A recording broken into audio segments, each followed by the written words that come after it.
교회에서 성경 공부를 인도할 때 우리 첫 번째 시간이 되면 보통 자기소개를 돌아가면서 하고 모임을 시작합니다. 우리 같이 예배를 드리지만 서로 잘 모르는 분들이 계시기 때문에 그 시간을 활용해서라도 좀 서로 더 알아가면 좋겠다 하는 마음으로 하는 일인데요. 근데 본인 이름을 소개할 때 제가 이렇게 부탁을 드릴 때가 있습니다. 본인의 그 이름의 뜻을 간략하게 좀 나눠주십시오. 그러면 대체적으로 아주 부끄러워하시면서 본인의 이름을 소개하시고 본인의 이름을 알려주십니다. 아마 대부분 이런 마음인 것 같아요. 내 이름은 참 좋은데 그 이름과 내 삶은 좀 거리가 있다 하는 그런 민망함 때문에 제 이름은 이런 뜻입니다 라고 이야기할 때마다 굉장히 어색해하시는 모습을 볼 때가 많습니다.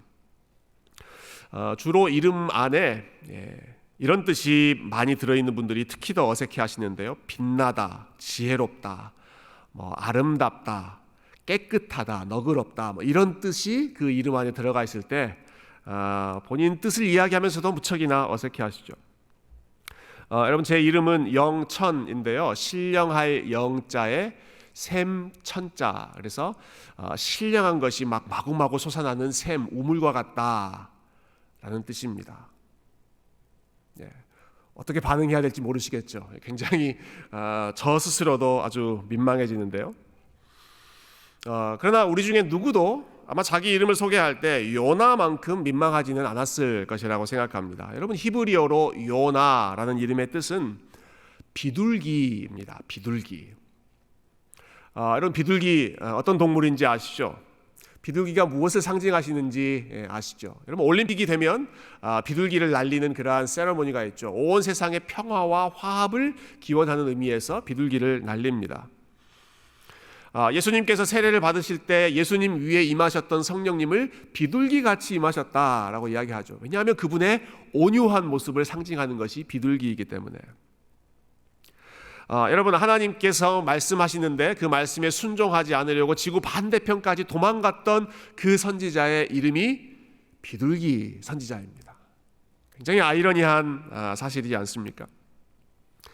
요나의 가족 배경 역시 마찬가지입니다. 요나를 가리켜서 아미떼의 아들 이렇게 소개하죠. 아미떼의 아들 요나. 근데 이 요나의 아버지 아미떼라고 하는 이름은 진리, truth, 진리를 의미하는 히브리어 에메트에서 왔습니다. 그래서 아미떼라고 하는 말은 my truth, 나의 진리라고 하는 뜻입니다. 그러니까 이 모든 정보를 여러분 한번 합쳐서 요나의 이름을 생각해 보시면 좋겠습니다. 아미떼의 아들 요나, 이것을 우리말로 옮긴다면 아마 히브리어를 모국어로 사용하는 그 유대인들은 이 말을 들을 때 이렇게 이해를 했을 것입니다. 진리의 아들 비둘기.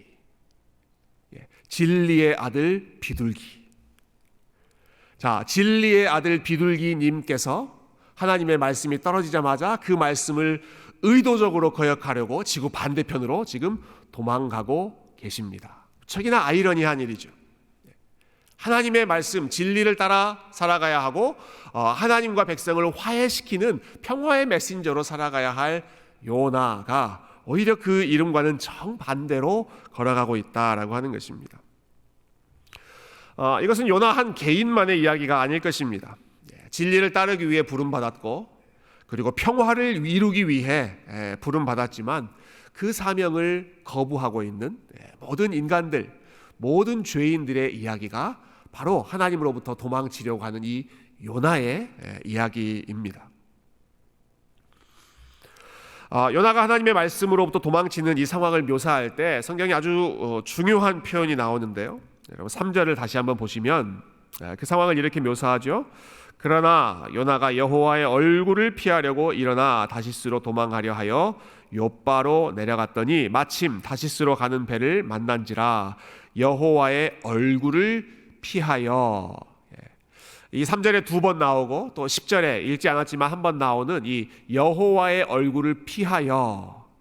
요나가 지금 도망치고자 하는 그 동기가 바로 이것이었습니다. 하나님의 얼굴을 피하고 싶어서, 하나님의 면전으로부터 떠나고 싶어서 지금 도망치고 있는 것이죠. 이것은 요나가 처음 보였던 반응이 아닙니다. 첫 번째 사람 아담부터 시작됐던 그 도망침의 역사가 요나에게 다시 한번 반복되는 것이죠. 첫사람 아담이 하나님의 말씀을 어기고 불순종했을 때 여러분 그가 처음 이 아담의 삶에서 나타났던 반응이 바로 이와 똑같은 반응이었습니다. 아담이 하나님의 낯을 피하여 하나님의 얼굴을 피하여 동산 나무 뒤에 숨었더라. 여러분 하나님께서 저와 여러분을 창조하시고 인간을 만드신 목적은 하나님의 얼굴을 보여주시고 하나님의 얼굴을 가까이 하고 하나님과 친밀하게 교제하기 위해서 우리를 만들어 주셨고 구원하여 주셨는데 인간은 자꾸 하나님의 얼굴을 피하려고 하는 것입니다. 하나님의 얼굴을 피해서 도망치려고 하는 본성을 가지고 있죠. 그래서 나무 뒤에 숨어서 피해보려고 하기도 하고 땅끝이라고 여겨졌던 다시스라고 하는 도시로 멀리 도망치려고 하기도 하고 모두 다 하나님의 얼굴을 피하려고 하는 인간의 몸부림이었습니다. 그런데 요나가 크게 착각한 사실이 하나 있습니다. 내가 다시스로 도망가면 내가 저쪽으로 가면 내가 하나님의 얼굴을 피할 수 있겠지라고 생각했던 것이 요나의 큰 착각이었습니다. 아마도 요나는 그 당시 대부분 사람들이 생각했던 것처럼 하나님이 한 지역에만 머물러 계신다라고 생각했던 것 같습니다. 내가 살고 있는 이 이스라엘 땅, 하나님의 성전이 있는 예루살렘, 이곳을 벗어나면 이곳으로부터 멀어지면 하나님으로부터 하나님의 얼굴을 피할 수 있을 거라고 요나는 기대했습니다. 그렇지만 오늘 본문 4절 그렇게 도망치고 있는 요나의 삶에 어떤 일이 일어나는지 여러분 보십시오. 4절 제가 읽어보겠습니다. 여호와께서 큰 바람을 바다 위에 내리심에 바다 가운데 큰 폭풍이 일어나 배가 거의 깨지게 된지라. 히브리어 성경 원어에는 이 4절이 그러나라고 하는 단어로 시작합니다. 그러나 바로 앞에는 요나가 여호와의 얼굴을 피하려고 다시스로 가는 배에 올라탔다. 그러나 여호와께서 요나가 지금 열심히 도망치고 있다. 그러나 여호와께서 무엇을 말하는 것일까요? 요나의 뜻대로 되지 않는다라고 하는 것이죠. 하나님의 얼굴을 피해서 도망치는 것을 하나님께서 가만히 놔두지를 않으셨습니다.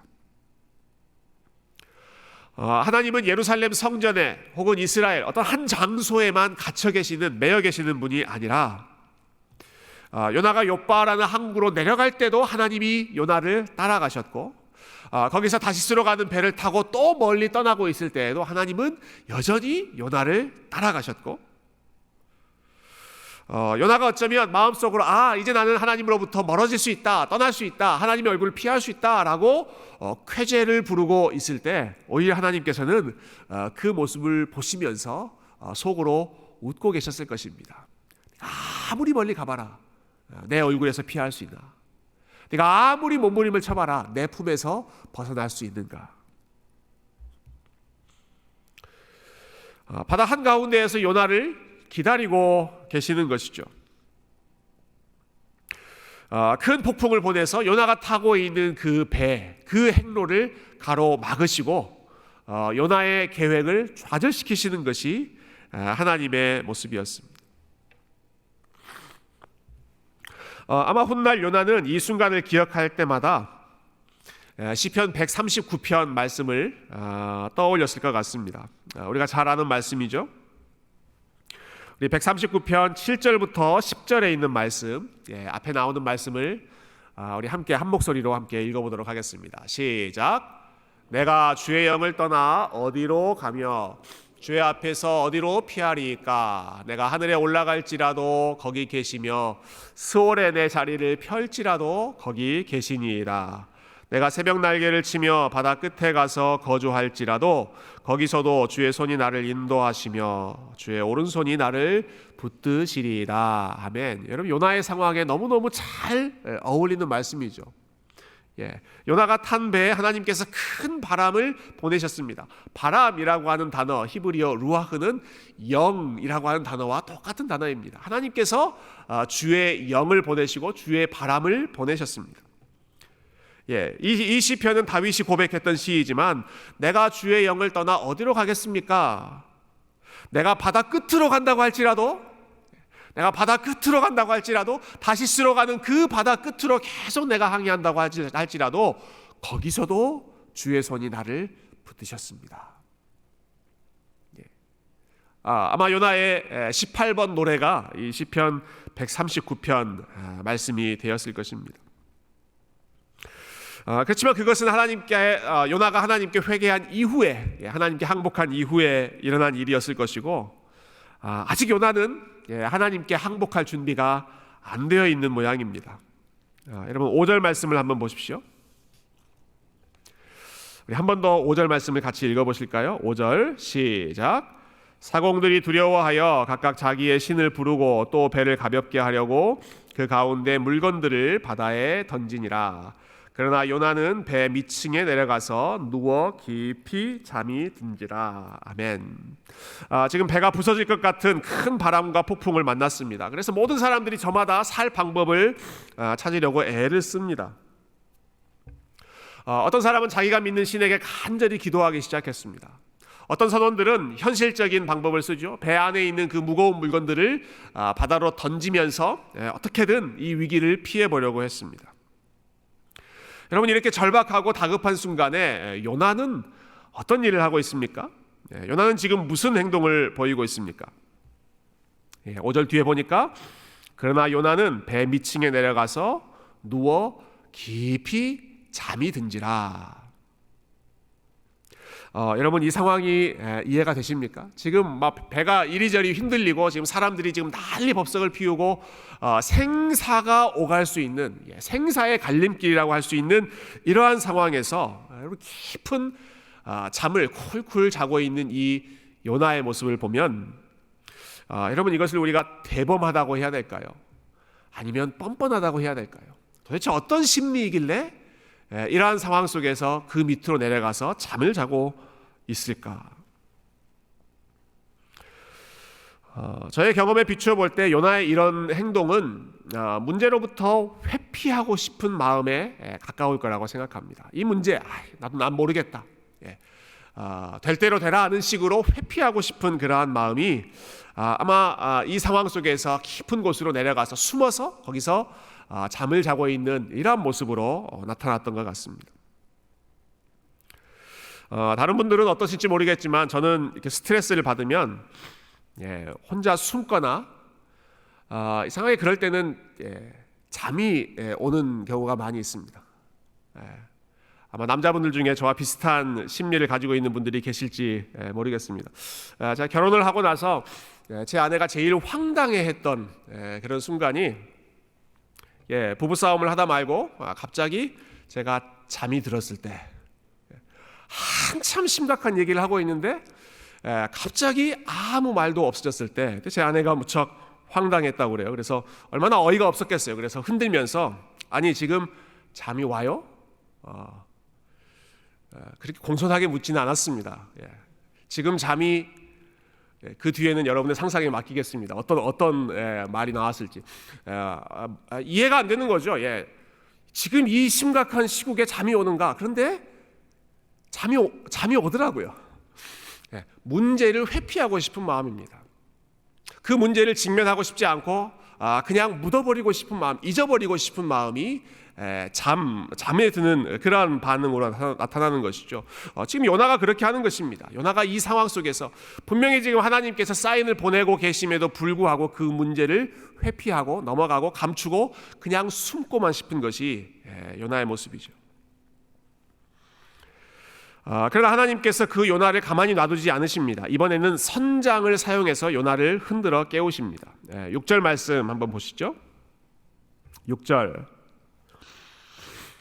선장이 그에게 가서 이르되 자는 자여 어찌함이냐, 일어나서 내 하나님께 구하라. 혹시 하나님이 우리를 생각하사 망하지 아니하게 하시리라 하니라.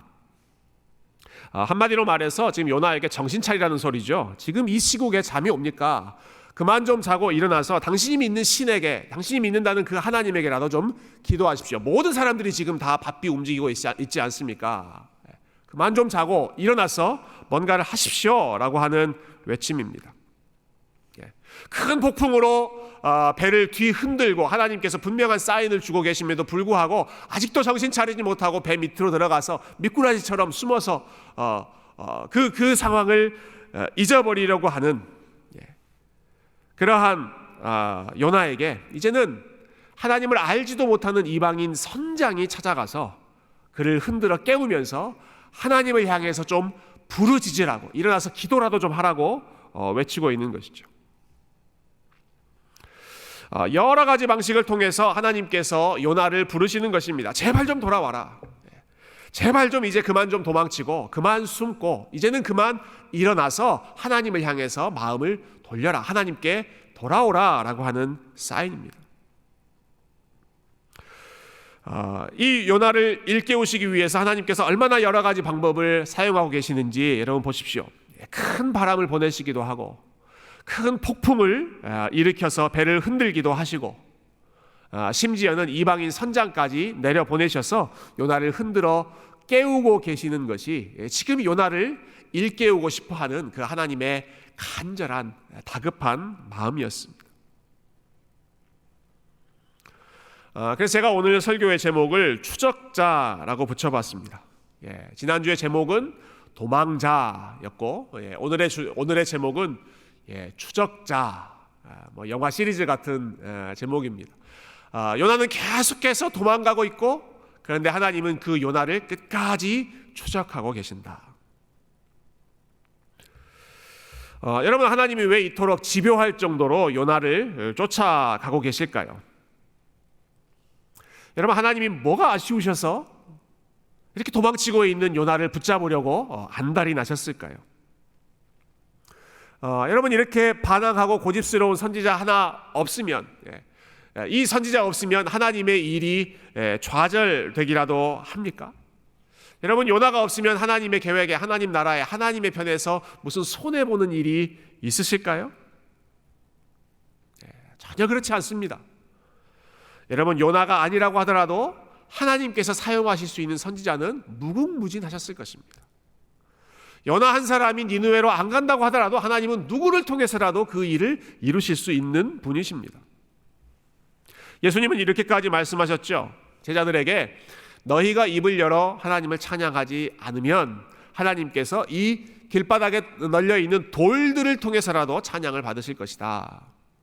비유적인 표현입니다. 비유적인 표현입니다만은 하나님께서 그분의 영광을 받으시는 방법에는 무한한 방법이 있다. 너희들이 하지 않아도 하나님은 어떻게든 그 계획을 이루실 것이다 라고 하는 말씀입니다.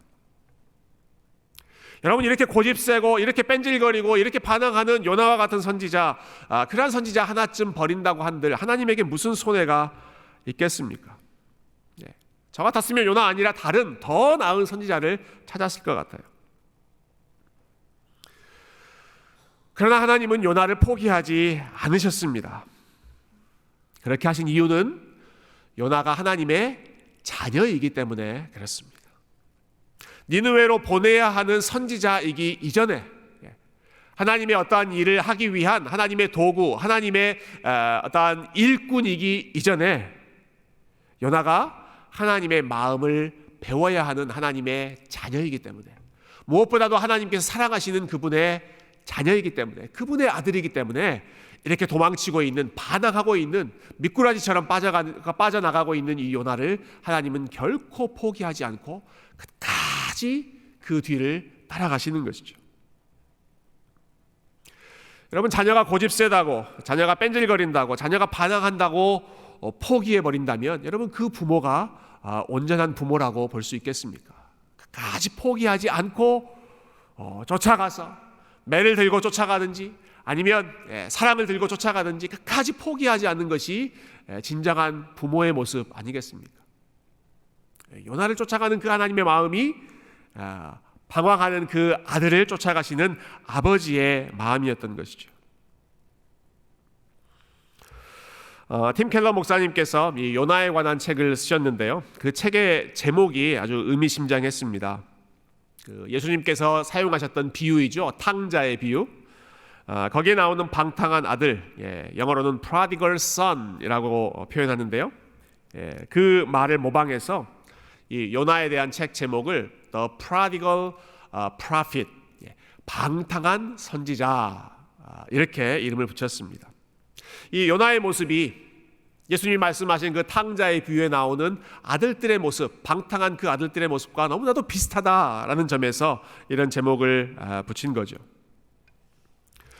잘 아시는 것처럼 탕자의 비유에는 두 명의 방탕한 아들이 나옵니다. 작은 아들은 아버지로부터 멀리 떠났습니다. 멀리 떠나서 외국으로 도망쳐 버립니다. 여호와의 얼굴을 피해서 다시스로 도망가고 있는 이 요나의 모습이 작은 아들의 모습이죠. 그러나 큰 아들 역시도 아버지와 함께 그 집에 머물러 있다고는 하지만 그러나 아버지의 마음을 알지 못하는 역시 방탕한 아들이었습니다. 집을 나갔던 동생이 다시 돌아왔을 때 아버지가 아무 일도 없다는 듯이 그 아들을 맞이하고 잔치를 벌이고 사랑을 베풀어 주자 그 모습을 보면서 잔뜩 화를 내는 것이 큰 아들의 모습이었습니다. 니느웨 사람들에게 은혜를 베풀고자 하시는 그 하나님의 마음을 이해하지 않고 이해하지 않으려고 했던 이 요나의 완고한 모습이 역시 첫째 아들의 모습, 방탕한 아들의 모습을 꼭 닮았죠. 여러분, 우리에게는 이 두 가지 탕자의 모습이 모두 있습니다.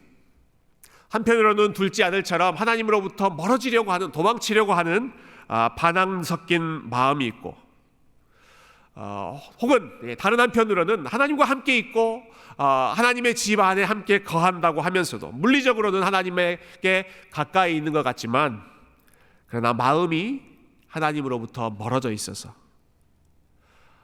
아버지가 하시는 일이 마음에 들지 않고 아버지가 일하시는 방식을 싫어하는 그러한 교만한 첫째 아들의 모습이, 둘째 아들의 모습과 첫째 아들의 모습이 우리 안에 있는 방탕한 아들의 모습이지 않습니까?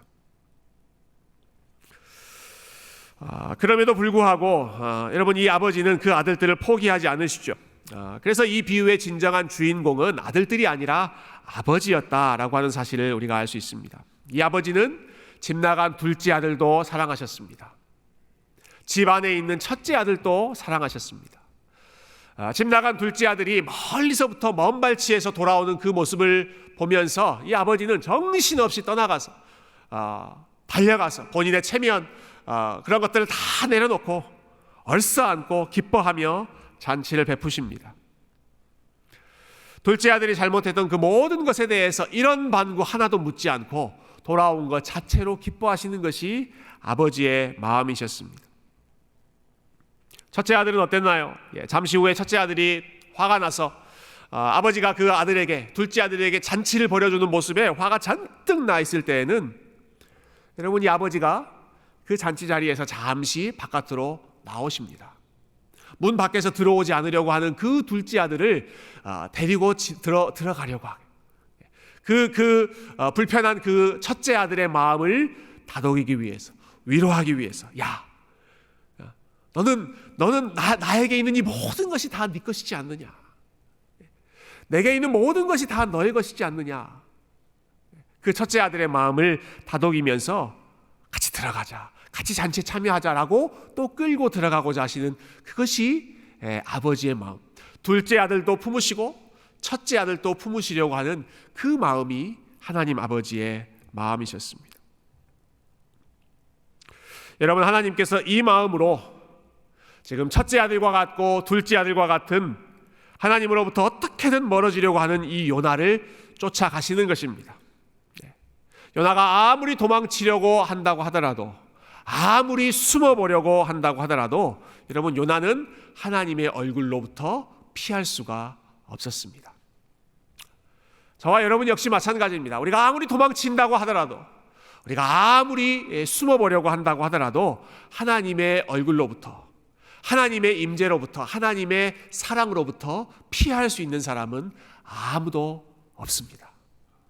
우리가 하늘 끝으로 올라간다 할지라도 거기에도 하나님이 계시고, 바다 끝으로 도망친다고 하더라도 거기에도 하나님이 계시고, 하나님으로부터 멀어지려고 하는 그 요나의 고집보다도, 그 요나의 완고한 마음보다도 우리를 끝까지 찾아오시는 그 하나님의 열심, 그 하나님의 의지가 더 강력하기 때문에 여러분, 그 어떤 사람도 하나님으로부터 멀어질 수 있는, 하나님으로부터 도망칠 수 있는 사람이 한 사람도 없습니다.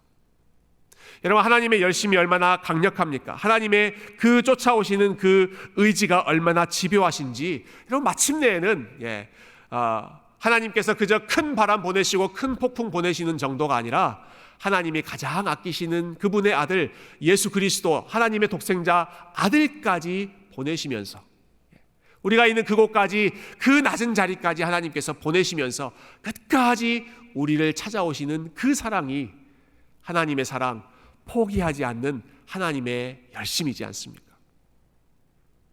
여러분, 그 사랑이 요나를 붙잡고, 그 사랑이 저와 여러분을 붙잡고 절대로 포기하지 않는, 사도 바울이 로마서 1장에서 죄인들의 상태를 이야기할 때 말씀하셨던 그냥 내버려 두시는, 너희들이 가고 싶은 대로 가라 라고 내버려 두시는 것이 아니라 끝까지 어떤 방법을 써서라도 도망치지 못하도록 붙잡으시는 것이 하나님의 사랑이고 하나님의 열심인 줄로 믿습니다. 사랑하는 성도 여러분, 우리를 향해서 이 요나의 모습을 통해서 말씀하시는 그 하나님의 음성을 우리 아침에 다시 한번 기억했으면 좋겠습니다. 예수님께서 제자들에게 하셨던 말씀이죠. 나를 떠나서는 너희가 아무것도 할 수 없나니 나의 사랑 안에 거하라. 나의 사랑을 떠나서는, 나를 떠나서는 너희가 아무것도 할 수 없으니 헛되이 도망치려고 하지 말고 내게로 돌아와라. 탕자가 아버지께로 돌아오는 것처럼 내게로 돌아와라. 나의 사랑 안에 거하라.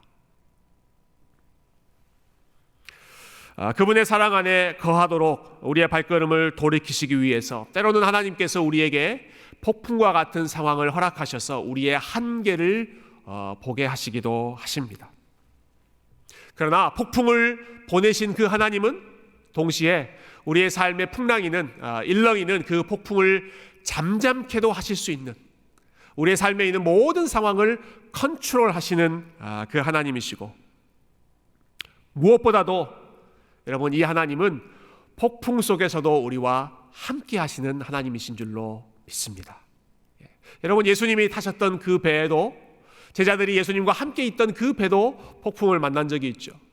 그러나 예수님은 말씀 한마디로 폭풍을 잠잠케 하셨고, 제자들에게 예수님이 어떠한 분인지 믿음을 가르쳐 주셨던, 여러분, 그 예수님의 능력과 그 하나님의 끈질긴 사랑을 기억하여 이 아침에 우리 하나님 아버지 앞에 다시 한번 어린아이의 모습으로 돌아가는, 어린아이처럼 하나님 앞에 의지하고 어린아이처럼 하나님의 품 안으로 달려나가는 그러한 믿음의 성도님들이 다 되시기를 존귀하신 주님의 이름으로 축원드립니다. 함께 기도하겠습니다.